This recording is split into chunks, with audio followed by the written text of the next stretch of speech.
Now that it's getting a little warmer, do you want to go get a pair of cute sandals or a new pair of shorts, but normally you go to Target or maybe even Amazon, but you don't really want to shop at either of those places anymore? Well, I've got you covered. Here at Cut Off the Spigot, I go category by category to figure out where else to shop besides Amazon, Walmart, Target, other big corporations, and private equity firms. Before I get into it, check out your local thrift store or Buy Nothing group to find any good items for cheap or free. First up, Uniqlo. They are owned by the Fast Retailing Company, which also owns GU, Theory, and other brands. They are a Japanese company that's publicly traded there. Fast Retailing and Uniqlo still very much support DEI and have been for a long time. In 2001, they started actively recruiting for people with disabilities in Japan.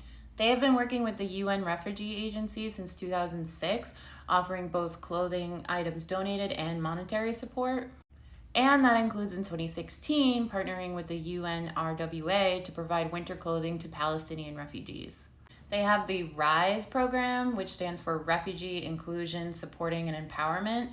This provides employment, training, and language classes to newly settled refugees, including those in the United States. These guys are great, and the quality of their clothing is definitely way better than Amazon, Target, Walmart anyways, and not that much more.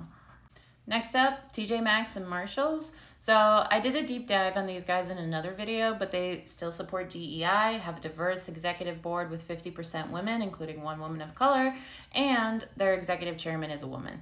Woo! And then if you're thinking about Old Navy, they remain committed to DEI, but are a little sketchy. So Gap Inc., the owner of these brands, spent $950K on lobbying in 2024 on tariffs, corporate taxes, and CAFTA, which is the Central American Free Trade Agreement. I'm not exactly sure what they were lobbying for or against, but I don't really love that they were getting involved in politics. On top of that, they settled a lawsuit with the Department of Justice in 2021 because they routinely discriminated against immigrants and other non-US citizens through their electronic verification software. They have since fixed this, but if they probably had more diversity, they'd have someone in upper management who would think to check these things about their HR software versus just implementing it. But I digress.